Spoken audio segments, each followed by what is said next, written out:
بسم الله الرحمن الرحيم عما يتساءلون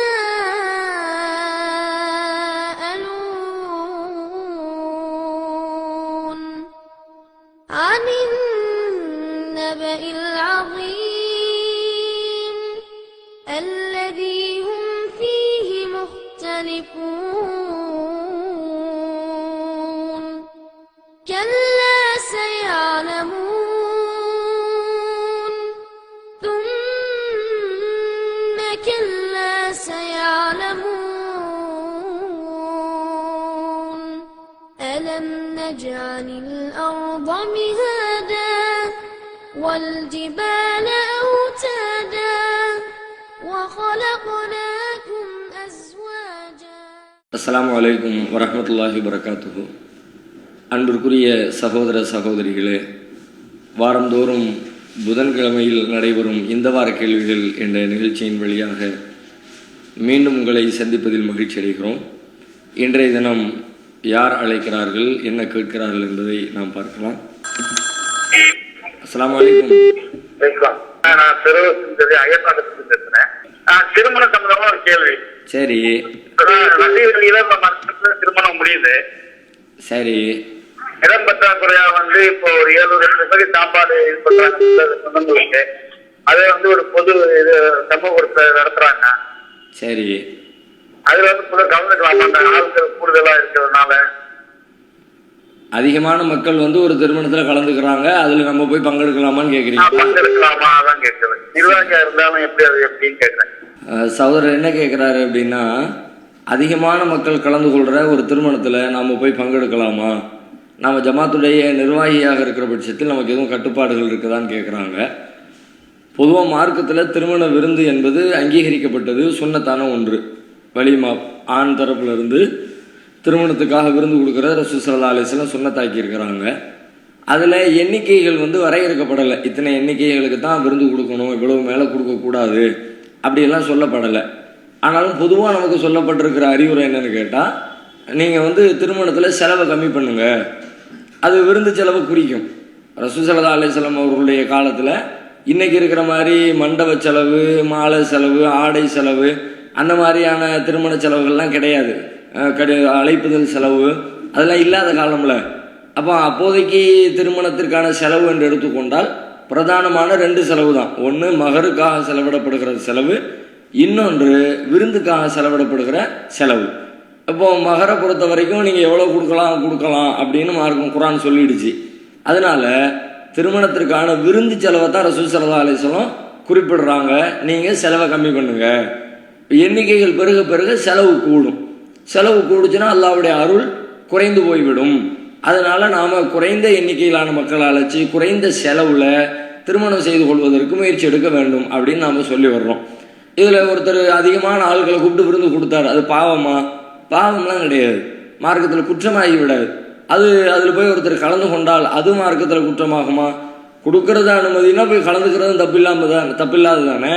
அந்த அடிப்படையில் மார்க்கத்தில் ஹராம் ஒன்றும் இல்லை. ஆனால் இப்போ பெரிய அளவில் அழைத்து மக்கள் திரளாக அழைச்சி எக்கச்சக்கமான செலவுகளில் ஆடம்பரமாக இப்படி ஒன்று நடத்தப்படும் என்று சொன்னால் அதையெல்லாம் நாம் கொஞ்சம் அலட்சியப்படுத்தணும், அதை விட்டு நாம் விலகணும். அப்போ தான் இந்த மாதிரி ஆடம்பர திருமணங்கள்லாம் குறையும் என்று சொல்லி கொண்டு வருகிறோம். குறிப்பாக ஜமாத்தில் நிர்வாகத்தில் இருக்கக்கூடியவங்க எல்லாம் அதில் பங்கெடுக்காமல் தவிர்த்து கொள்ளணும். அப்போ அதுதான் இது போன்ற ஆடம்பர திருமணங்கள் குறைவதற்கு வழி. ஆனால் இந்த ஆடம்பரத்தினால சமூகத்தில் நிறைய பிரச்சனைகளையும் பார்க்குறோம். ஏழை எளிய மக்கள் எல்லாம் திருமணம் செய்ய முடியாத நிலை ஏற்படுகிறது. அவங்களும் மற்றவங்களை பார்த்து, ஏழைகளும் செல்வந்தர்களை பார்த்து காப்பி எடுத்துக்கொண்டு நாமளும் அது மாதிரி செய்யணும்னு முயற்சி எடுக்கிறாங்க. அதனால் தவிர்த்து கொள்ளுங்கள் என்பதுதான் நம்முடைய அறிவுரையாக இருக்கிறது. அஸ்ஸலாமு அலைக்கும். வலைக்கும் சலாம் வரஹ்மத்துல்லாஹி வபரகாத்துஹு. நான் திருச்சியில இருந்து பேசுறேன். பானு சொல்லுங்க. குர்ஆன்ல இந்த பக்ரா சூரால ஆயா 26ல கொசுவையோ அதை விட அற்பமானதையோ உதாரணமாக கூற அல்லாஹ் வெட்கப்பட மாட்டான்னு ஆரம்பிக்குது. அந்த வசனத்துக்கான அர்த்தம் சரியா புரியல. என்ன அல்லாஹ் சொல்லியிருக்காங்கிறத சுருக்கமான அந்த தஃப்சீர் மட்டும் சொல்ல முடியுமா? அதாவது குர்ஆன்ல ஒரு வசனம் வருகிறது, இன்னல்லாஹ லா யஸ்தஹி அன் யضرب مثلا ما بعوضة فما فوقها. ஒரு கொசுவையோ அல்லது கொசுவை விட அற்பமானதையோ உதாரணம் சொல்வதற்கு அல்லாஹ் வெட்கப்பட மாட்டான் அப்படின்னு குர்ஆன்ல ஒரு வசனம் வருது. அதை வச்சு அவங்க கேட்குறாங்க, இது என்ன சொல்கிறது, எதுக்கெல்லாம் இந்த செய்தியை சொல்கிறான் விளக்குங்கன்னு கேட்குறாங்க. அல்லாஹ் வந்து இப்போ நிறைய விஷயங்களை மக்களுக்கு தெளிவுபடுத்தும் பொழுது அதுக்கு தோதுவான சில உதாரணங்களை சொல்லி தான் அல்லாஹ் தெளிவுபடுத்துவான். பொதுவாகவே ஒருத்தருக்கு ஒரு செய்தியை சொல்லும் பொழுது அதுக்கு ஒரு உதாரணத்தோடு சொல்லுன்னா ரொம்ப எளிதாக புரிஞ்சுக்குவாங்க. அதை அல்லாஹ் ரப்புல் ஆலமீன் அந்த வழிமுறையில் மக்களுக்கு தெளிவாக புரிஞ்சுக்கணும், ஒரு உதாரணத்தை சொன்னால் ஈஸியாக புரிஞ்சுக்குவாங்கன்ற அர்த்தத்தில் இந்த மாதிரி செய்கிறான். அப்போ அந்த காலத்தில் வாழ்ந்த மக்கள் என்ன பண்ணாங்க, எதிரிகள் யூதர்கள் அவங்கெல்லாம் வந்து அல்லாஹ் உதாரணத்துக்கு பயன்படுத்தக்கூடிய பொருட்களை வச்சுக்கிட்டு கேலி பண்ணினாங்க. அல்லாஹ் ஈயை பற்றி, எறும்பை பற்றி, தேனியை பற்றி, இந்த மாதிரி பல விஷயங்களை பற்றி எல்லாம் சொல்கிற இதை பார்த்துட்டு என்ன அல்லாஹ் இது மாதிரி அற்பமானதை எல்லாம் போட்டு உதாரணம் சொல்லிக்கிட்டு இருக்கிறான், அப்போ இதனால் அல்லாஹ் என்னத்தை நாடுறான், அல்லாஹ்னா அவனுடைய கண்ணியத்துக்கு தகுந்த மாதிரி அவன் கடவுள் மாதிரி அதுக்கு தகுந்த மாதிரியான உதாரணத்தை எல்லாம் சொல்லணும், இன்னும் சின்ன சின்ன பொருட்களை எல்லாம் அற்பமான உயிர்களை எல்லாம் உதாரணமாக காட்டுறானே, இது சரியில்லைன்ற மாதிரி கேள்வி பேசுகிறாங்க. அப்போ தான் அல்லாஹ் இதுக்கு பதில் சொல்கிறான். அல்லாஹ் வந்து வெட்கப்பட மாட்டான், எதை வேணாலும் உதாரணம் காட்டுவான். எதுக்கு உதாரணம் காட்டுகிறோங்கிறத தான் கவனிக்கணுமே தவிர என்ன உதாரணம் காட்டுகிறோன்னு கவனிக்கக்கூடாது. நல்ல உறுதியான மனிதருக்கு உதாரணம் காட்டுறதா இருந்தால் அப்போ ஒரு இரும்பு மாதிரி, ஒரு பாறை மாதிரி அப்படி உதாரணம் காட்டலாம். ரொம்ப பலகீனமான மனுஷனுக்கு உதாரணம் காட்டும் பொழுது பலகீனமான பொருட்களை தான் காட்டணும். அப்போ போய் இரும்பு மாதிரி பலகீனம்னா சொல்றது, மலை மாதிரி பலகீனம்னா சொல்றது. அப்போ பலமான பொருட்களை பற்றி சொல்லும் பொழுது அதுக்கு தகுந்த உதாரணத்தை சொல்லணும். பலமற்ற பொருட்கள், பலவீனமான பொருட்கள், கேவலமான பொருட்கள், அதுக்கு கேவலமான உதாரணத்தை சொல்லணும். எதுக்கு உதாரணம் சொல்லுகிறோம் என்பதை கவனிக்கிறத விட்டுட்டு என்ன மாதிரி பொருட்கள் அல்லாஹ் உதாரணம் சொல்றான்னு கவனிக்கணுங்கிற மாதிரி அவங்க வந்து தப்பா விளங்கிக்கிட்டாங்க.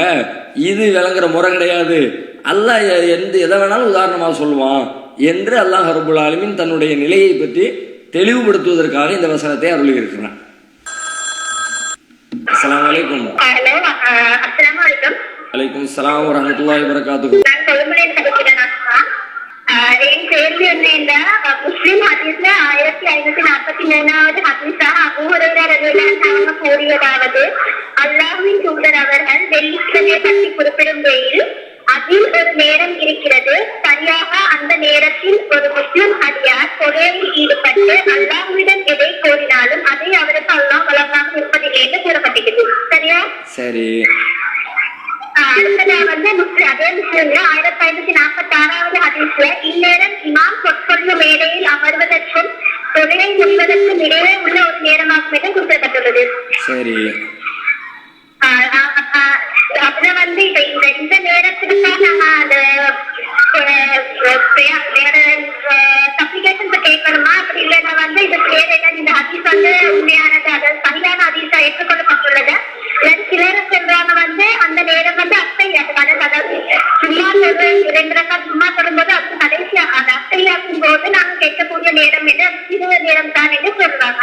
இதை கொஞ்சம் தெளிவாக கொஞ்சம் விளக்கினா நல்லது. சகோதரி என்ன கேட்குறாங்கன்னா, அதாவது ஹதீஸில் வந்து ஒரு வெள்ளிக்கிழமையில் ஒரு சிறிய நேரம் இருக்கிறது, அந்த நேரத்தில் கேட்கப்படுற துவா அங்கீகரிக்கப்படும்னு ஒரு செய்தி வருது. அதுக்கு அது என்ன செய்தி, என்ன நேரம் அப்படின்னு அந்த ஹதீஸில் தெளிவாக சொல்லப்படலை. இன்னொரு ஹதீஸில் அந்த செய்தி சொல்லப்படுது. எப்படி சொல்லப்படுதுன்னா, இமாம் அமர்வதற்கும் சலாம் கொடுப்பதற்கும் தொழுகையை முடிப்பதற்கும் இடைப்பட்ட நேரம்தான். அப்போ அமர்வதுன்னா என்ன அப்படின்றத புரிஞ்சுக்கிட்டா இந்த கேள்விக்கான பதில் நமக்கு கிடைச்சிடும். அமர்வது என்பதை பல பேர் எப்படி புரிஞ்சுக்கிறாங்கன்னா, இமாம் மெம்பரில் அமர்வது, இமாம் மெம்பரில் அமர்ந்ததுலேருந்து சலாம் கொடுக்கறதுக்கு இடைப்பட்ட நேரம் தான், இந்த நேரத்தில் எந்த நேரத்துலையும் கேட்டுக்குங்க, கேட்குற துவா ஏற்கப்படும்னு. இது இப்படி பொருள் கொள்ள முடியாது. ஏன்னா அமர்வுக்கும் சலாமுக்கும் இடையில துவா செய்ய முடியாத நேரம் தான் நீண்ட நெடிய நேரம் இருக்கிறது. அமர்ந்த பிறகு அவர் பயான் பண்ணிக்கிட்டு இருப்பார், அவர் பேசிக்கிட்டு இருக்கும்போது நம்ம இங்கே துவா செஞ்சுக்கிட்டு இருக்க முடியாது. இறங்கின பிறகு அவர் தொழுக ஆரம்பிச்சிருவார், தொழுவும் பொழுது நம்ம துவா செஞ்சுக்கிட்டு இருக்க இயலாது. அல்லது கியாமில் நின்னாலோ ருக்கூல நின்னாலோ துவா செய்து கொண்டிருக்க முடியாது. அப்போ வேற எதை இது குறிக்கிறது என்று கேட்டால் அத்தஹியாத் இருப்பை தான் குறிக்கிறது. அத்தஹியாத் இருப்புக்கு அமர்வது இருப்பு அப்படின்றதும் அரபியில் உள்ளதுதான். அதுவும் அந்த ஹதீஸில் பயன்படுத்தப்படக்கூடிய ஒரு சொல்லு தான். அந்த அடிப்படையில் இருப்பதற்கும் அமர்வதற்கும் என்றால் அத்தஹியாத் இருப்பில் அமர்வதற்கும் சலாம் கொடுப்பதற்கும் இடைப்பட்ட நேரம் என்று நாம புரிஞ்சுக்கணும். இன்னும் சொல்ல போனால் அத்தஹியாத்தில் நீங்கள் துவா கேளுங்கன்னு வேற ரசூலுல்லாஹ் வேற வேற இடங்கள்ல சொல்லியிருக்கிறாங்க. வெள்ளிக்கிழமை செய்தி இல்லாவிட்டாலும் கூட பொதுவாக சொல்லப்பட்ட அறிவுரையில் அத்தஹியாத்தில் நீங்கள் உங்களுக்கு தேவையான விஷயங்களை தேர்ந்தெடுத்து கேட்டுக்கொள்ளுங்கள். அப்போ அதுவும் இதுவும் மேட்சா வருகிறது. எனவே துவா ஏற்கப்படுகிற நேரமாக நபி ஸல்லல்லாஹு அலைஹி வஸல்லம் அவர்கள் சொல்லி இருப்பது வெள்ளிக்கிழமை ஜும்மாவில் அத்தஹியாத் இருப்பில் கேட்கப்படுகிற துவாவை தான் அது குறிக்கும் என்பதை புரிந்து கொள்ளலாம். அலைக்கும் ஸலாம் வரஹ்மத்துல்லாஹ். நாங்க மதுரையில இருந்து பேசுறோம். என் பேரு அனிஷா. எனக்கு வந்து 2 கொஸ்டின் இருக்கு. சொல்லுங்க, கேளுங்க. ஒண்ணு என்னன்னா உறவு பத்திய ஒரு கொஸ்டின். இப்ப உறவுகள்ட்ட 3 நாளைக்கு மேல பேசாம இருந்தா அவங்களோட தராசு தட்டுல எடை போடப்படாம நிறுத்தப்படும் அப்படின்னு சொல்லி சொல்றாங்க. இது மாதிரி எதுவும் ஹதீஸ் இருக்கான்னு எனக்கு தெரியணும். அவங்களுடைய அமல் மேல அல்லாஹ்விடத்துல எடுத்து செல்லப்படாமல் நிறுத்தப்படும். உறவுகளை முறித்தவனுக்கு அமல்கள் எடுத்து செல்லப்படாமல் நிறுத்தப்படும்னு செய்தி இருக்கு. அப்படிதான் செய்தி இருக்கு. சரி, நமக்கு தீங்கு வைக்கக்கூடியவங்களா இருந்தா அந்த உறவுகள்கிட்ட நம்ம பேசாம இருக்கலாமா, இல்ல சலாமாவது கண்டிப்பா சொல்லணுமா அப்படிங்கறத தெரிஞ்சுக்கணும். அப்படியெல்லாம் ஒன்றும் மார்க்கத்துல கட்டளை இல்லை. ஆனா பொதுவாகவே நமக்கு கேடு செய்யக்கூடியவங்களை மன்னிச்சிருங்க, அலட்சியப்படுத்துங்க நமக்கு சொல்லப்பட்டிருக்குது. ஏற்ற வரைக்கும் அதைத்தான் நம்ம கடைபிடிக்கணும். நாம சொல்ல சொல்ல திரும்ப திரும்ப நமக்கு கேடுகளும் தீங்குகளும் செய்து கொண்டே இருந்தாங்கன்னா அவங்களோட நாங்கள் சேர்ந்துதான் இருக்கணும்னு எந்த கட்டாயமும் இல்லை. ஏன்னா இஸ்லாம் என்பது இயற்கையான மார்க்கம். நம்ம மனசுல நம்ம இயற்கையாக மனுஷன் என்ன விரும்புவானோ என்ன அந்த அதுக்கு எதிராகவெல்லாம் எல்லாம் நமக்கு ஒரு செய்தியை சொல்லி தர மாட்டான். ஆகையினால நமக்கு தீங்கு செய்யக்கூடியவங்களோட திரும்ப திரும்ப ஒன்றித்தான் இருக்க வேண்டும் என்று நாம் அதை புரிந்து கொள்ள வேண்டாம். வலைக்கும் ஸலாம் வரஹ்மத்துல்லாஹி வபரகாத்துஹு. சொல்லுங்க நிஜாமுதீன் பாய். பெண்கள் முகத்தரை அணியக்கூடாது. சரி, அல்லாஹ் சொல்றான் சில பெண்கள் அது வந்து புரிஞ்சிக்காம முகத்தரை அணிஞ்சுதான் வெளியே போறாங்க. சரி. ரெண்டாவது அது வந்து நபிமார்கள் மனைவிமார்கள் தான் அந்த சட்டம் அல்ல குர்ஆன்ல சொல்றான். அதை பத்தி நம்ம அந்த இது ஜமாத் சார்பா மானிய கிளை சார்பா ஒரு விழிப்புணர்வு அந்த நடத்தலாமே, அதை பத்தி உங்க.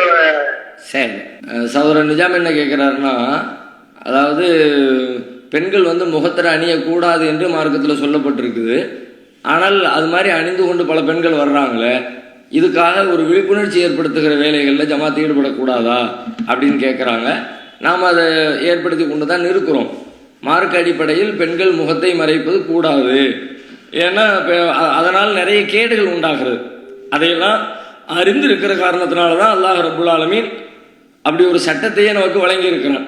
நீங்கள் அணியக்கூடிய ஆடை என்பது, பெண்கள் அணியக்கூடிய ஆடையை பற்றி சொல்லும் பொழுது அவர்கள் வந்து அறிந்து கொள்ளப்படுகிற வகையில் நாளைக்கு அதுனா யோரஃபன ஃபலாயு உதயின அவர்களுடைய ஆடையை பற்றி சொல்லிட்டு வரும் பொழுது அந்த ஆடை எப்படி என்ன வேலையை செய்யும்னா 2 வகையான வேலைகள் அதுக்குள்ள இருக்குது.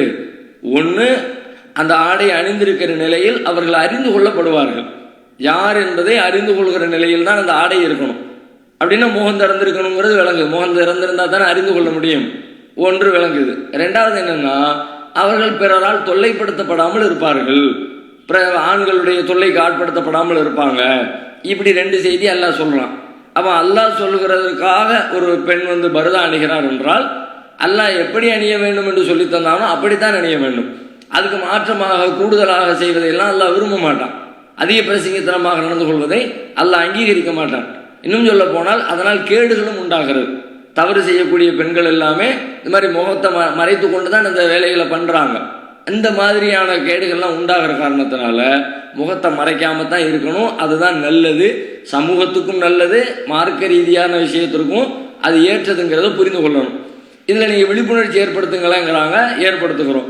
தொடர்ந்து நம்முடைய நிகழ்ச்சிகள், இது மாதிரி கேள்வி நிகழ்ச்சிகள் வழியாக, பொதுக்கூட்டங்கள் வழியாக மக்கள் மத்தியில் இதை கொண்டு போய் கொண்டு தான் இருக்கிறோம்.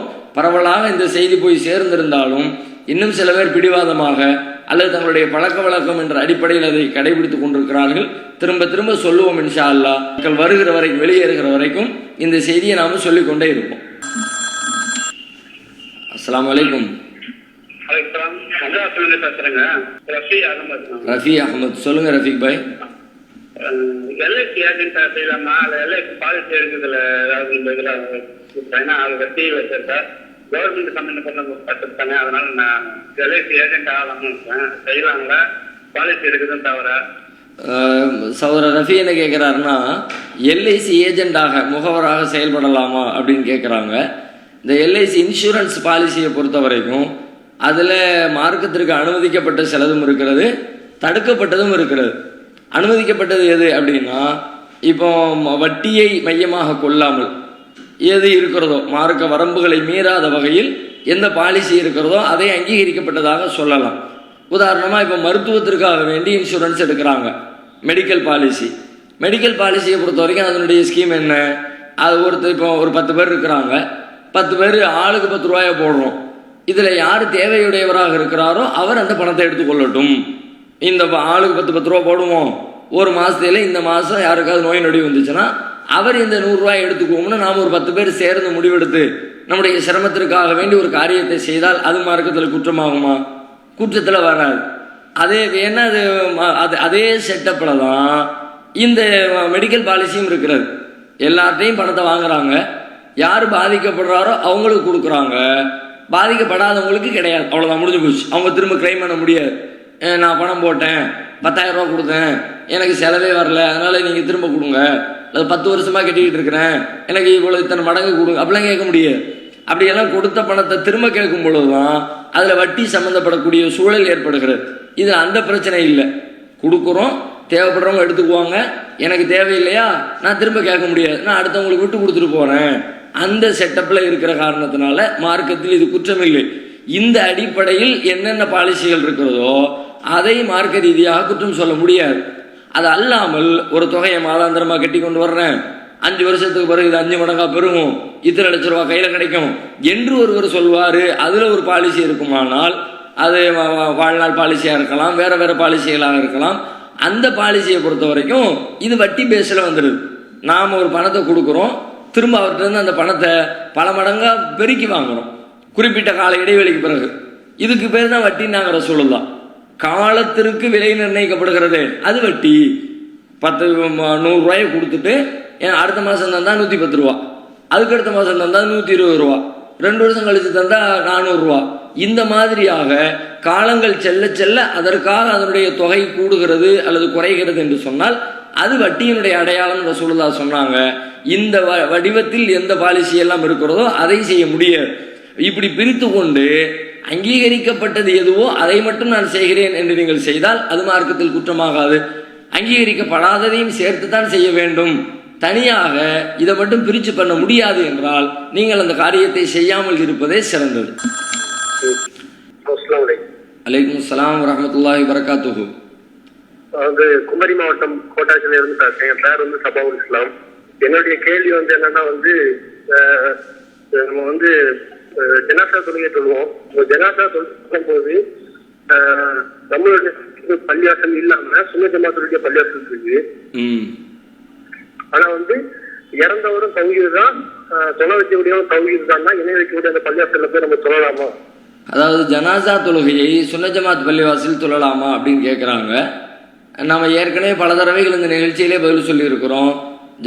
பள்ளிவாசலை மையமாக கொண்டு இந்த ஒரு சுன்ன ஜமாத் நிர்வாகத்தில் இருக்கிறது, எனவே இந்த பள்ளிக்கு போகலாம், இந்த பள்ளிக்கு போகக்கூடாது அப்படியெல்லாம் நாம் பிரிக்க முடியாது. இணை கற்பிக்கின்ற காரியம் ஒரு பள்ளிவாசலில் நடந்தால் அது குறித்து அங்கே அதை அங்கீகரிக்கப்பட்டால் அதை ஆமோதிக்கின்ற வேலைகள் நடைபெறும் என்று சொன்னால் அது பள்ளிவாசலே இல்லை. அந்த மாதிரி பள்ளிவாசல்களுக்கு நாம தொழுகைக்காக செல்லக்கூடாது, இது பொதுவான விதி. இப்படிப்பட்ட பள்ளிவாசலாக அவர் சொல்லக்கூடிய பள்ளி இருக்குமானால் அந்த பள்ளியில போய் நடைபெறக்கூடிய ஜனாசா தொழுகையில் பங்கெடுக்க முடியாது. ஏன்னா அந்த பள்ளியுடைய அந்தஸ்தை கொடுக்காதீங்க, அங்க போய் நீங்க நின்று வணங்காதீங்க அப்படின்னு அல்லாஹ் குர்ஆன்ல சொன்ன பிறகு ஜனாசா தொழுகைக்காக வேண்டி போய் நிக்கிறேன்னு சொல்வது ஏற்க முடியாது. ஆனா அதே நேரத்தில் இன்னொன்னு கவனிக்கணும். பரவலாக தமிழகத்தினுடைய பெரும்பாலான பள்ளிவாசல்கள் என்ன செய்வாங்கன்னு கேட்டா, பள்ளிவாசல்ல கொண்டு போய் தொழுகை நடத்துறோம்னு சொல்லுவாங்க. ஆனா அது பள்ளிக்குள்ள தொழுகை நடத்த மாட்டாங்க, பள்ளி வெளிப்பகுதிக்கு வந்துருவாங்க. அது பள்ளிக்கு கீழே கிரவுண்டு மாதிரி இருக்கும், பள்ளியை ஒட்டினாப்புல காலி இடங்கள் இருக்கும். அந்த மாதிரி இடத்துல கொண்டு போய் வைத்து கொண்டு ஜனாசா தொழுகை நடத்துவாங்க. அது பள்ளிவாசலில் நடத்தப்படுவதாகத்தான் சொல்லப்படும். சுன்ன ஜமாத் பள்ளிவாசல்ல தொழுகை நடக்குதுன்னு சொல்லப்படும். ஆனால் அது பள்ளியில் நடந்ததில்லை. பள்ளியினுடைய வெளிப்பகுதியில், பள்ளிக்கு வெளியில், கிரவுண்டில் அப்படி தான் நடத்துவாங்க. அப்படி இருக்குமானால் அதில் கலந்து கொள்றதுல தப்பில்லை. ஏன்னால் அது பள்ளிக்கு வெளிப்பகுதி ஆயிடுச்சு. பள்ளிக்கு உள்ளேயே கொண்டு வைத்து பள்ளி கட்டடத்துக்குள்ளே எங்கே நின்று தொழுவாங்களோ, எங்கே இமாம் இருப்பாரோ, எங்கே மமும்கள் நின்று தொழுவாங்களோ அந்த இடத்திலே கொண்டு போய் ஜனாசாவை வைத்து தொழுகை நடத்துவார்கள் என்றால் அதில் இணை கற்பிக்கப்படுகிற பள்ளிவாசலாக இருந்தால் அந்த தொழுகையில் நாம் பங்கெடுக்க கூடாது. அஸ்ஸலாமு அலைக்கும். வணக்கம் சலாம். நாங்கள் ஜெயங்கோட்டத்துல இருந்து ராஜா முகமது பேசுறேன். சொல்லுங்க ராஜா முகமது. சில வருடங்களாக ஒரு வெசாரி அவர்கள் பேசின ஒரு வீடியோ ஒண்ணு வந்துகிட்டு இருக்கு. சரி. அதுல டிஎன்பிசி சகோதரர்கள் கர்த்தரின் திருப்பெயரான்னு சொல்லி ஒரு போஸ்ட் ஒண்ணு ஒட்டிருக்காங்க அப்படின்னு சொல்லி சொல்றாரு. சரி. அது என்ன விளக்கம் கேட்டாங்கன்னா, கர்த்தர் என்றால் படைப்பாளன் என்று அர்த்தம். சரி. அதைத்தான் நாங்க அர்த்தம் செஞ்சு கர்த்தர் திருப்பெயரான்னு போட்டுக்கோன்னு சொல்லி சொல்றாங்க அப்படின்னு சொல்லி சொல்றாரு. சரி. சொல்லிட்டு அப்படின்னா அப்ப அழகன் அல்லாவுக்கு பேர் இருக்குது, ஜமீல் இருக்குது, இதை முருகன் திருப்பெயரான்னு சொல்லி போடுவீங்களா? அதே மாதிரி ஹயாத்துடையவன் பேர் இருக்குது, ஹையோ அப்படின்னு இருக்குது, இதை சிவனின் திருப்பெயரால் போடுவீங்களா? ஏன்னா இப்ப கடவுள் இறைவன்கிறது தமிழ்ல பொதுவான ஒரு வார்த்தை இருக்கலாம். ஆனா கர்த்தரின் திருப்பெயரால், சிவனின் திருப்பெயரால், முருகன் திருப்பெயரால்ங்கிறதுல ஒரு குறிப்பிட்ட ஒரு மதத்துடைய கடவுள் கொள்கையா இருக்குது. இதை போய் நம்ம யூஸ் பண்ணலாம், இது ஒரு வழிக்கு எது அப்படின்னு சொல்லி பேசுறாரு. இது கொடுத்து உங்களுடைய விளக்கம் தேவை. என்ன கேட்கிறாங்கன்னா, ஒரு சில வருடங்களுக்கு முன்னாடி நம்ம ஜமாத்துல ஒரு பகுதியில போஸ்டர் அடிக்கிற நேரத்தில் போஸ்டரோ நோட்டீஸோ அடிக்கும் பொழுது அல்லாவுடைய திருப்பெயரால் போடுவோம்ல, அதுக்கு பதிலாக கர்த்தரின் திருப்பெயரால் அப்படின்னு போட்டு அடிச்சிருக்கிறாங்க. இது சரியா, இது செய்யலாமா, தொடரலாமா அப்படின்னு சொல்லி தான் இது சம்பந்தமாக இவங்க செஞ்சது தப்புன்னு நம்மளை மாற்று கருத்துடையவங்க விமர்சனம் பண்றாங்க. எப்படி, எந்த நோக்கத்தில் இது அடிக்கப்பட்டது அப்படின்னு கேட்டா, கிறிஸ்தவர்களுக்கு தாவா செய்யக்கூடிய ஒரு கருத்தை சொல்வதற்காக ஒரு போஸ்டர் அடிக்கிற நேரத்தில் அப்போ அந்த கர்த்தருங்கிற வார்த்தையை பயன்படுத்தினா கொஞ்சம் நெருக்கமா இருக்குமே, கர்த்தருங்கிறது தமிழ்ல உள்ளது தானே, அது இப்போ படைப்பாளன் என்பது தானே அதற்கு அர்த்தமா இருக்கிறது, இப்படி நாம செய்யலாமே அப்படின்ற எண்ணத்துல அந்த போஸ்டர் அடிச்சுட்டாங்க. இது ஏதோ ஜமாத்துல திட்டமிட்டு இதில் இப்படிலாம் செய்யணும் அப்படியெல்லாம் முடிவெடுத்து செய்யப்பட்ட, தலைமையிலிருந்து அறிவிக்கப்பட்டு நடைபெற்ற ஒரு காரியம் அல்ல. ஒரு பகுதியில் அங்கே இருக்கக்கூடிய மக்கள் அந்த மாதிரி சிந்திச்சு செஞ்சா என்ன அப்படிங்கிற மாதிரியான நிலையில் அதை செஞ்சுட்டாங்க. இப்போ அவங்க என்ன கேட்குறாங்க, கர்த்தரின் திருப்பெயரால் அப்படின்னு சொல்லும் பொழுது அது அல்லாவை தான் குறிக்கிறது என்றால், இதே போல பல தமிழ் சொற்களுக்கு அல்லாவை குறிக்கக்கூடிய அர்த்தமுடைய வேறு பல மதத்தினுடைய கடவுளர்களாக கும்பிடப்படுறாங்களா, அதையெல்லாம் போடுவீங்களா அப்படின்னு சொல்லி கேட்குறாங்க. நாம் அதை ஆதரிக்கிறது கிடையாது. இவங்க சொல்வதற்கு முன்பே நாம் நம்முடைய தோழர்களுக்கு இதெல்லாம் தேவையில்லாதது, ஏன் இந்த வேலையை செய்கிறீங்க, இது வேண்டாம் என்று சொல்லி நாம் அவங்களுக்கு சொல்லி இருக்கிறோம். அதனால இதை தவிர்ப்பது தான் சிறந்தது. லாஜிக் அடிப்படையில் பார்த்தால் இது சரியாக இருந்தாலும் கூட தேவையற்ற வேறு கேள்விகளையும் வேறு சிக்கல்களையும் அது உண்டாக்குகிற காரணத்தினால் அதை தவிர்ப்பது தான் சரியானது. அஸ்ஸலாமு அலைக்கும். வலைக்கும் சலாம். நான் பேர்னம்பேட்ல இருந்து பரிதா பேசுறேன். என்னோட கேள்வி என்னன்னா, திருமணம் சம்பந்தமா கேள்வி. என்ன பேர்னம்பேட்ல கட்டி கொடுத்துருக்காங்க. என்னுடைய ஊர் நகரி, ஆந்திரா.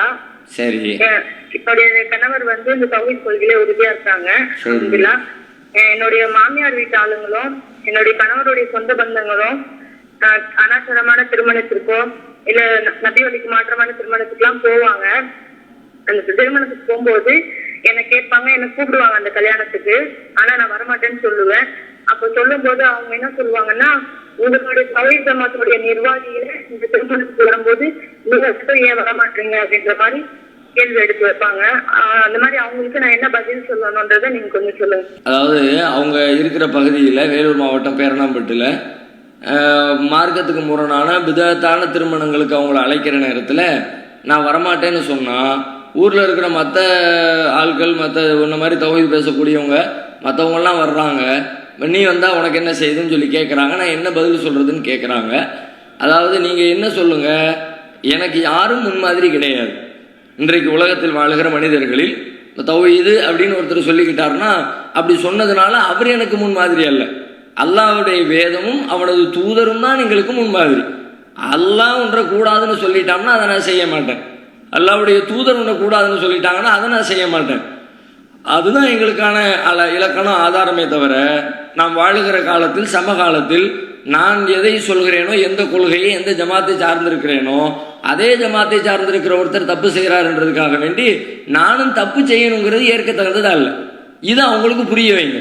இது தப்பு செய்யத்தான் செய்வாங்க. எல்லா மனுஷனும் கரெக்டாக தவு ஜமாத்தில் இருக்கிறதுனால 100% பெர்ஃபெக்டாக இருப்பாங்க, யாருமே இந்த மாதிரி கிடிச்ச கோட்டை தாண்ட மாட்டாங்க அப்படியெல்லாம் நம்ம 100% உத்தரவாதம் கொடுக்க முடியாது.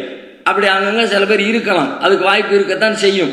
அவங்க புதிதாக வந்தவர்களாக இருக்கலாம், அறிந்து கொள்ளாதவர்களாக இருக்கலாம், அல்லது வேறு சில ஆதாயங்களுக்காக வேண்டி தவு ஜமாத் என்று தன்னை அறிவித்துக் கொள்ளக்கூடியவர்களாக இருக்கலாம், பல நோக்கங்களுக்காக சில பேர் உள்ள வந்திருக்கலாம்.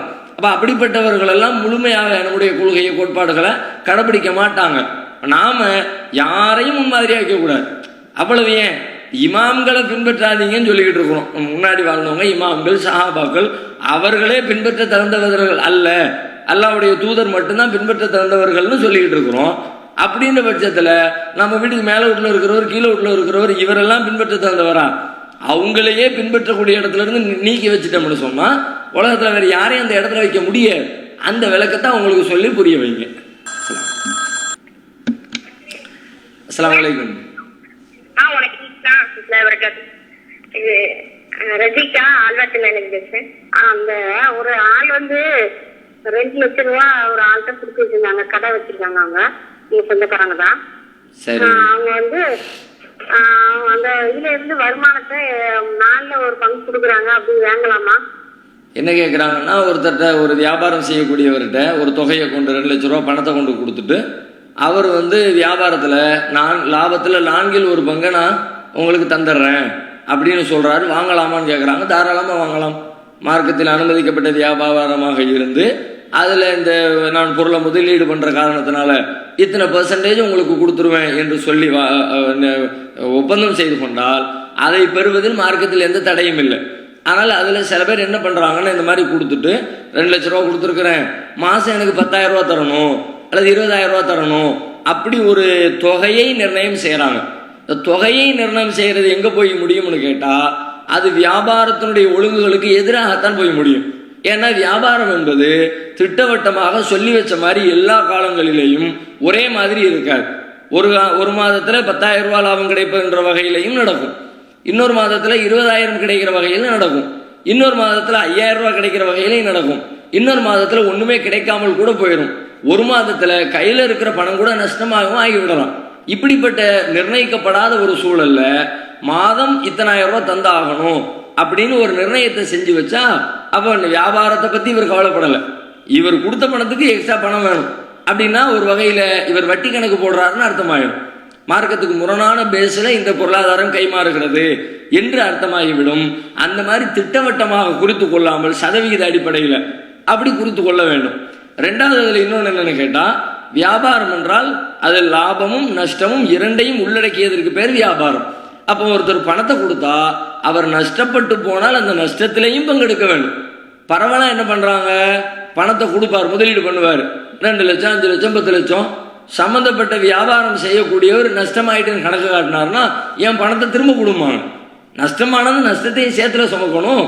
அப்படி யார் சுமப்பதற்கு தயாராக இருக்கிறார்களோ அவர்கள் தான் பணத்தை கொடுத்து விட்டு அதிலிருந்து பெறக்கூடிய வருமானத்தை பெற வேண்டும். அதுதான் மார்க்க அடிப்படையில் சரியாக இருக்கும். அஸ்ஸலாமு அலைக்கும். என் பேர் அனிஷா, நாங்க மதுரையில இருந்து பேசுறோம். விசாரங்களை நீங்கள் வெளிப்படுத்த வேண்டாம், வெளியே தெரிபவர்களை தவிர அப்படின்னு அல்லாஹ் ஒரு குர்ஆன் வசனம் சொல்லியிருக்கான். சரி, இந்த குர்ஆன் வசனத்துல ஜீனத்துங்கிறதுல வந்து எது எது அடங்கும். இப்ப நம்ம பெண்கள் வந்து வெளியில போகும்போது மோதிரம் போட்டு போறோம், வளையல் போட்டு போறோம், சில பெண்கள் கண்ணாடி வளையல் போட்டிருக்காங்க, கண்ணுக்கு உள்ள போடுற கண்ணை இது போடலாமா அப்படின்னு சொல்லி கேட்டா, நான் பெட்டு போட்டிருக்கிறவங்களுக்கு அந்த கண்ணை வந்து வெளியில தெரியாது, அலங்காரமா தெரியாதுன்ற அடிப்படையில போட்டுக்கலாம் அப்படிங்கறத சில பேர் கரெக்டா சொல்றாங்க. இது வந்து எதை எதை நம்ம தவிர்த்துக்கலாம் வெளியில போகும்போது. இது கண்ணைன்றது சின்ன பிள்ளைகளுக்கு திருஷ்டின்ற அடிப்படையில தான் நம்ம வைக்க கூடாது அப்படின்னு சொல்லி சொல்றோம். ஆனா பெரியவங்க வந்து உள்ள போடுற கண்ணை, கண்ணுக்கு உள்ள போடுற கண்ணை போட்டுக்கலாமா இல்ல போடக்கூடாதா, வெளியே போகும்போது தவிர்த்துக்கிறதா செய்யணுமா அப்படிங்கிறதுக்கு பதில் சொல்லணும். அதாவது குர்ஆன்ல அல்லாஹ் பெண்களை பற்றி சொல்லும் பொழுது வலா யுபதீன ஜீனத்தஹுன்ன இல்லாமா வஹர மின்ஹா, அவர்கள் தங்களுடைய அலங்காரங்களில் வெளியே தெரிபவற்றை தவிர மற்ற எதையும் வெளிப்படுத்த வேண்டாம். கண்டிப்பா வெளியே தெரிஞ்சே தீர்மை, இது வெளியே தெரிஞ்சுதான் ஆகணும், வேற வழியே கிடையாது, அந்த மாதிரியான அலங்காரத்தை வெளிப்படுத்துங்க. மற்றதை வெளிப்படுத்தாதீங்க, மற்ற அலங்காரங்களை மூடிக்கிங்க, கவர் பண்ணிக்கிங்கன்னு அல்லாஹ் சொல்கிறான். இப்போ அவங்களுடைய கேள்வி, அது எந்த அலங்காரம் எதை குறிக்கிறது அப்படிங்கிறது பிரதானமான கேள்வி.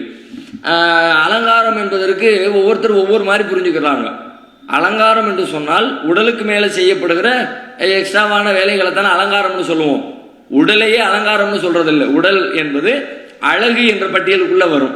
உடலுக்கு மேல் செய்யப்படுகிற வேலைகள் தான் ஆடை அணிகலன்கள், இது மாதிரியான காரியங்கள் தான் அலங்காரங்கள் பட்டியலில் வரும். இதுல கண்டிப்பா வெளியே தெரிஞ்சே தீரும் என்று சொல்லப்படுகிற அலங்காரம் எது என்றால் அணியக்கூடிய ஆடை தான். ஏன்னா ஆடை வெளியே தெரிஞ்சதான் ஆகணும். ஆடையை மறைக்க முடியாது. எப்படி மறைப்பீங்க? யோசிச்சு பாருங்க. ஒரு ட்ரெஸ்ஸை நீங்க போட்டிருக்கிறீங்க, இது ஒரு மாதிரியா இருக்கு, இதை மறைச்சிருவோம் அப்படின்னா இன்னொரு ட்ரெஸ்ஸை தூக்கி தான் போடணும். அப்ப அதுக்கு மேல தெரிஞ்சுக்கிட்டுருவோம். அதை மறைக்கணும்னா அதுக்கு மேல இன்னொன்று போடணும். அப்போ ஒரு காலத்திலையும் ஆடை என்ற அலங்காரத்தை மறைக்கவே முடியாது. அப்ப இதைத்தான் அல்லாஹ் குறித்து சொல்றான், ஆடைகளை தவிர மற்ற எந்த அலங்காரத்தையும் நீங்க வெளிப்படுத்தாதீங்க. அப்ப வளையல் போடுறது, வளையல் வெளியில தெரிஞ்சுதான் ஆகணும்னு கட்டாயம் இருக்குது. கொலுசு போடுறது வெளியில தெரிஞ்சுதான் ஆகணும்னு, வெளியே தெரிஞ்சாதான் போக முடியுமா? கொலுசு வெளியே தெரியாம ரோட்ல நடக்க முடியுமா அப்படின்னு நான் கேட்க முடியும்? மோதிரம் போட்டு தான் போக முடியுமா? இப்ப இதை எல்லாத்தையுமே நீங்க வெளிப்படுத்தக்கூடாது.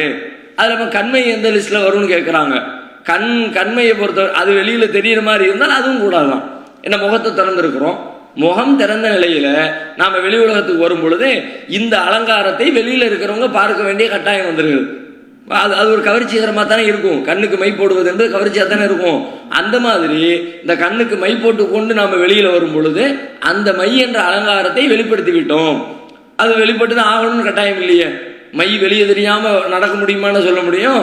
மை போடாமலே நடக்கலாம், மை போடாமலே தெருக்கல்ல வரலாம் போகலாம், தப்பில்லை, முடியும் என்று சொல்லும் பொழுது மார்க்கத்தில் அதையும் தவிர்க்கத்தான் வேணும். அவங்க கூடுதலாக என்ன கேட்குறாங்க, சில பேர் கண்ணாடி போடுறாங்க, கண்ணாடி போடும்போது வெளியே தெரியாது. வெளியே தெரியாவிட்டால் பிரச்சனை இல்லையே, வெளிப்படுத்த வேண்டாம்ங்கிறது தான் அல்லாஹ்வுடைய அறிவுரையே. வலா யுபுதீன, அவர்கள் வெளிப்படுத்த வேண்டாம். அப்போ இந்த கண்ணாடியினால் அது வெளிப்படாது, முழுசா கவர் ஆயிரும், அது எதுவுமே தெரியாது என்று சொன்னால் அப்போ அது மார்க்கத்தில் குற்றமாகாது. அது அல்லாமல் அது வெளியே தெரிகின்ற வகையில் இருக்குமானால் அந்த அலங்காரத்தையும் தவிர்த்து கொள்ளத்தான் வேண்டும். அஸ்ஸலாமு அலைக்கும். வலைக்கும் வரஹ்மத்துல்லாஹி வபரகாத்துஹு. வலைக்கும் ஸலாம் வரஹ்மத்துல்லாஹி வபரகாத்துஹு. காயல்பட்டினத்திலிருந்து பேசுறேன், ஜவாஹிரா. சொல்லுங்க. அல்லாஹ்வின் நல்லடியார்களே நாம பயான்கள்ல குறிப்பிடுறோம் தானே, ஆரம்பத்துல ஹம்து ஸலவாத் சொல்லிட்டு இந்த மாதிரி அல்லாஹ்வின் நல்லடியார்களேன்னு கூட்டு செய்திகளை சொல்றோம். இந்த மாதிரி நல்லடியார்களேன்னு சொல்றதுக்கு என்ன ஆதாரம் அப்படின்னு கேக்குறாங்க. நாம என்ன விளக்கம் சொன்னோம்னு சொன்னா, மார்க்க அடி உபதேசங்களை கேட்க வந்திருக்காங்களேங்கிற ஒரு நல்ல எண்ணத்துல, அல்லாஹ்க்கா நேரம் ஒதுக்கி வந்திருக்காங்களேங்கிற நல்ல எண்ணத்துல அந்த மாதிரி கூப்பிடுறோம். அல்லாஹ்விடத்துலயும் அவங்க நல்லடியார ஆகட்டும்னு ஒரு ஆதரவு வச்சு அப்படி கூப்பிடுறோம்னு சொல்றோம். ஆனா அதை எப்படி ஏத்துக்கிற முடியும்? இப்படித்தானே குராபிகள் முஷ்ரிக்கள் சொல்லும் போது நாம எப்படி நல்லடியார்கள் உங்களுக்கு எப்படி தெரியும்னு கேக்குறமே, நீங்க மட்டும் எப்படி இப்படி சொல்லலாம் அப்படின்னு கேக்குறாங்க. தாய்கள் நிறைய பேர் இந்த வார்த்தைகளை யூஸ் பண்றாங்களே அப்படின்னு சொல்லி கேக்குறாங்க. அதாவது என்ன கேக்குறாங்கன்னா, பயான்கள் சொற்பொழிவுகள் நிகழ்த்துற நேரத்துல அல்லாஹ்வின் நல்லடியார்களே அப்படின்னு அழைத்து பேசுகிறோம். அல்லாஹ்வின் நல்லடியார்களேன்னு உங்களுக்கு எப்படி தெரியும்? அது நீ தெரியாத ஒன்னே எப்படி நீங்க சொல்லலான்றது கேட்குறாங்க. ஏன்னா இது நாமளே எதிரிகளை நோக்கி வைத்த கேள்விகளில் ஒன்று தான். இப்போ தர்காக்களுக்கு சென்று அவுளியாக்களே மகான்களேங்கிறாங்க. அப்போ அவுளியாக்கள்னா அல்லாஹ்வுடைய நேசர்கள் அப்படின்னு அர்த்தம். அல்லாஹ்வுடைய நேசர்னு உங்களுக்கு எப்படி தெரியும்? அல்லாஹ்விடத்தில் இவர் நல்லவர் தான் உங்களுக்கு எப்படி தெரியும்? அந்த கேள்விகளை கேட்டோம்ல, அதை மையமாக வச்சு கூடியிருக்கிற மக்களை எல்லாம் பார்த்து அல்லாஹ்வுடைய நல்லடியார்களேன்னு சொல்றீங்களே, அது எப்படி உங்களுக்கு தெரியும்னு கேட்குறாங்க. ரெண்டுக்கும் வேறுபாடு இருக்கிறது. அல்லாஹ்விடத்திலே ஒருவர் நல்லடியார் என்று சொல்வதும், நம்மிடத்துல நம்ம முன்னாடி நல்லவர், நல்ல மனிதராக வாழ்ந்தாரு, ஒரு நல்ல முஸ்லீமா இருந்தாரு என்று நம்முடைய வெளிப்படையான காரியங்களை வைத்து சொல்வதற்கும் வேறுபாடு இருக்கிறது. இறந்து விட்ட ஒரு மனிதர் விஷயத்தில் சொல்வது என்று சொன்னால் அப்ப அல்லாஹ்வை குறித்து தான் அவங்க சொல்றாங்க. அல்லாஹ்விடத்துல இவர் நல்லவரா இருக்கிறாரு, அங்க போங்க, அவர்கிட்ட கேளுங்க, வைங்க, எல்லாம் எந்த அடிப்படையில் வருதுன்னு கேட்டா இவர் அல்லாஹ்வால் திருப்தி கொள்ளப்பட்டவராக இருக்கிறார் என்ற அர்த்தத்துல சொல்றாங்க. நாம பயன்படுத்தக்கூடிய இந்த சொல்ல பொறுத்த வரைக்கும் அந்த அர்த்தத்துல உள்ளது இல்லை. ரெண்டு வகையில பயன்படுத்தணும். ஒண்ணு, நீங்க இவங்க சொல்லி காட்டின மாதிரி அவர்கள் நல்லடியாராக இருக்க வேண்டுமே என்ற நல்லெண்ணத்தின் அடிப்படையில் சொல்வது, அப்படி சொல்லலாம். வெளிப்படையான காரியங்களை வைத்து சொல்வது ரெண்டும் இருக்கிறது.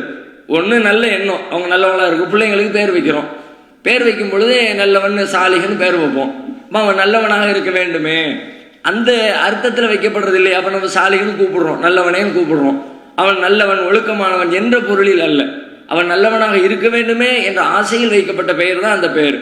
அந்த அடிப்படையில் நாம் இந்த சொல்லை நம்ம பழக்க வழக்கத்தில் தேவைக்கு பயன்படுத்திக் கொள்வது தப்பில்லை.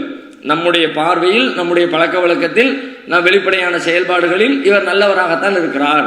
ஒரு கடைக்கு ஒருத்தரை வேலைக்கு எடுக்கிறோம், ஆள் எப்படி நல்லவரா கெட்டவரா? நல்லவர். இது நம்ம அளவில் நல்லவர், அல்லாவிடத்தில் நல்லவர்னு அர்த்தம் இல்லை. நீங்கள் இதை சொல்ல மாட்டேன்னு சொன்னால் நீங்கள் என்ன செய்வீங்க? கல்யாணம் முடிக்க முடியுமா? ஒரு நல்ல பெண்ணை பார்த்து கல்யாணம் முடியும்னு சொல்லுவோம், நல்ல மாப்பிள்ளையை பாருங்கன்னு சொல்லுவோம். இப்போ நல்லவன் கெட்டவன் தெரியாத எப்படி கல்யாணம் முடிக்கிறது? எல்லாத்துக்கும் இந்த கேள்வி வரும். எல்லா இடங்கள்லையும் இந்த கேள்வி பொருத்தி பார்க்கப்படும். அதை ரெண்டாக பிரிச்சுக்கணும். அல்லாவிடத்தில் நல்லடியார் என்பது வேறு, நம்முடைய பழக்க வழக்கங்களுக்காக வேண்டி ஒருவரை நல்லவர் கெட்டவர் என்று சொல்லிக் கொள்வது வேறு. இது உலக வாழ்க்கையை மையமாக வைத்தது, வெளிப்படையான காரியங்களை மையமாக வைத்து சொல்லப்படுவது. குர்ஆனிலேயும் இதுக்கான சான்றுகள் நீங்க பார்க்கலாம். ஒரு இடத்துல அல்லாஹ் சொல்வான், வஅன்கிஹுல் அயாமா மின்கும், உங்கள் கணவன் இல்லாத பெண்கள் இருப்பாங்களே அவங்களுக்கும், வாழ்க்கை துணை இல்லாதவர்களுக்கும் நீங்கள் திருமணம் செய்து வையுங்கள்.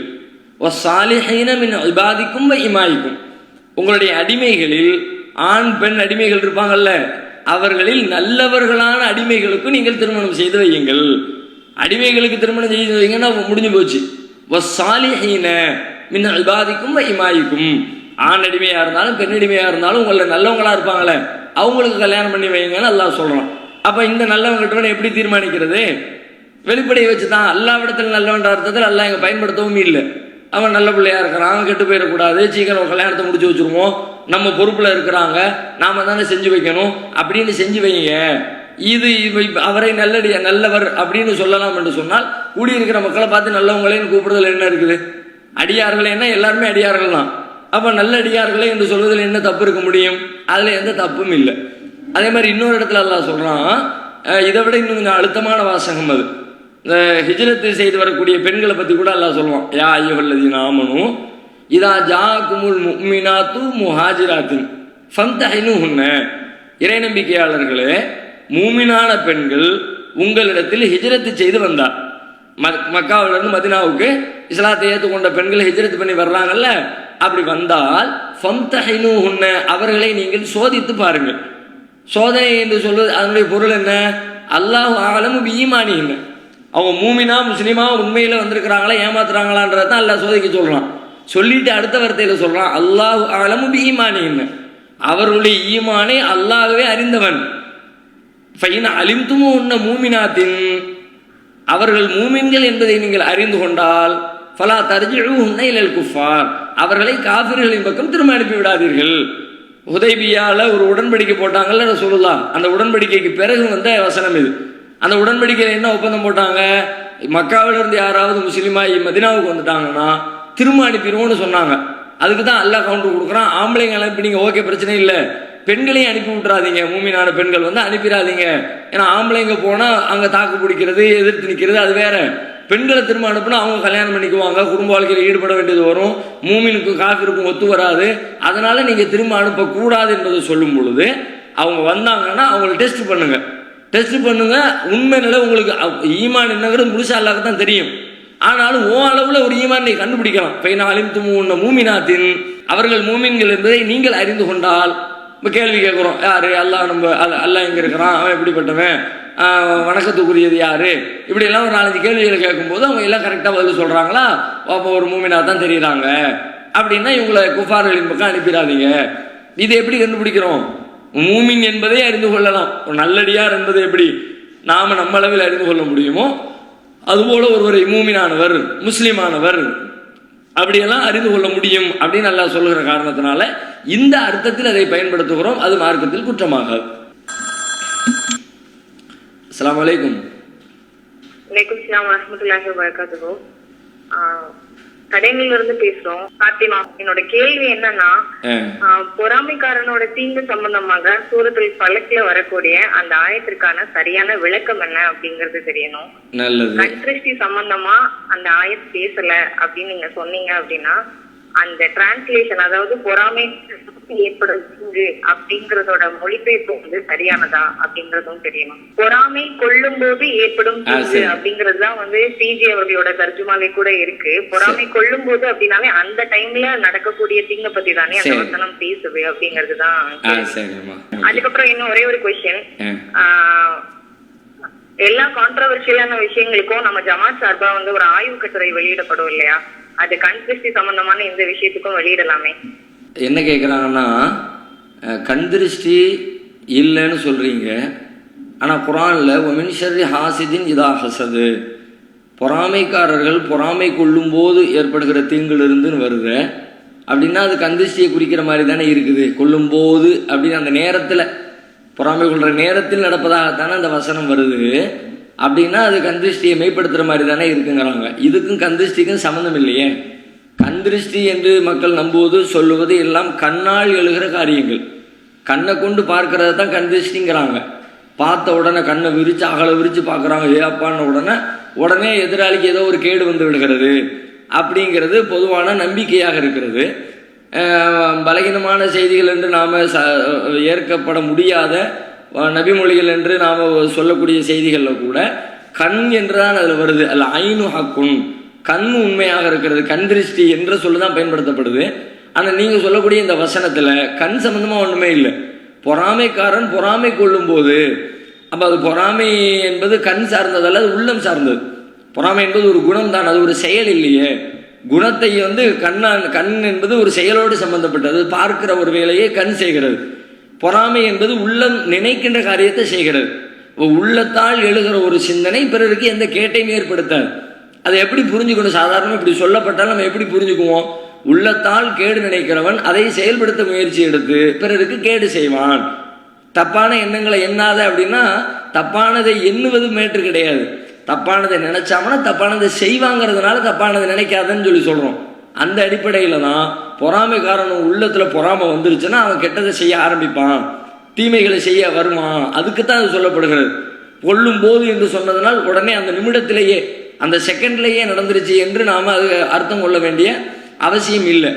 இன்னும் சொல்ல போனால் ரசூல் ஸல்லல்லாஹு அலைஹி வஸல்லம் சொல்கிறாங்க, இன்னல்லாஹ தஜாவஸ லி அன் உம்மதி மா வஸ்வஸத் பிஹி சுதூர்ஹா. அல்லாஹ் ரப்புல் ஆலமீன் என்னுடைய சமுதாயத்திற்கு விலக்களித்து விட்டான். மா வஸ்வஸத் பிஹி சுதூர்ஹா, அவர்களுடைய உள்ளங்களில் எழுகிற கெட்ட எண்ணங்களுக்கு, தீய எண்ணங்களுக்கு அதுக்கு அல்லாஹ் வந்து விதிவிலக்கு கொடுத்துட்டான். அது ஒன்றும் செய்யாது. அதனால் இந்த பாதிப்பும் கிடையாது. நீ கெட்டதை எண்ணி விட்டதனால் அது அவனுக்கும் கூட கேடு தராது, சம்பந்தப்பட்டவனுக்கும் கேடு தராது, பிறருக்கும் கேடு தராது. ஏன்னா அது வந்து கணக்கில் எடுத்துக்கொள்ளப்பட மாட்டாது. சொல்லிட்டு சொல்றாங்க, மாலம் தாமல் அவுத்த கல்லம், அதை அவன் பேசாதவரை, அதை அவன் செய்யாதவரை. அதுதான் இங்கேயும் பொறாமைக்காரன் பொறாமை கொள்ளுகிறான்னு சொன்னால் அந்த பொறாமையினால் அவன் ஒரு காரியத்தை செய்யாதவரை, பொறாமையினால் ஒரு பேச்சை பேசாதவரை எந்த கேடும் ஏற்பட போவதில்லை. அப்படித்தான் புரிஞ்சு கொள்ளணும். அந்த நேரத்திலே நடக்கிறது. ஒப்பந்தம் செய்யும் போது அதை நிறைவேற்றுங்கள் என்று சொன்னால் ஒப்பந்தம் செய்கிற நேரத்தில் நிறைவேற்றுங்கள் என்று யாரும் புரிஞ்சுக்கிறது கிடையாது.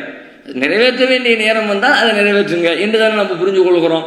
அந்த மாதிரி தான் இதை புரிந்து கொள்ளணும். அந்த நேரத்தோடு அதோடு இதை முடிச்சு போட்டு பார்க்க வேண்டிய அவசியம் இல்லை. ரெண்டாவது, கந்திருஷ்டிக்காக வேண்டி ஒரு ஆய்வு கட்டுரை வெளியிடலாமே அப்படிங்கிறாங்க. இன்ஷா அல்லாஹ் அது சம்பந்தமாக பரிசீலிப்போம். ஆனால் விளக்கங்கள் அதிகமாக உரைகள் வழியாக சொல்லப்பட்டிருக்கிறது. நீங்கள் சொல்வதையும் பரிசீலித்து வெளியிடுவதற்கு முயற்சி எடுப்போம் இன்ஷா அல்லாஹ்.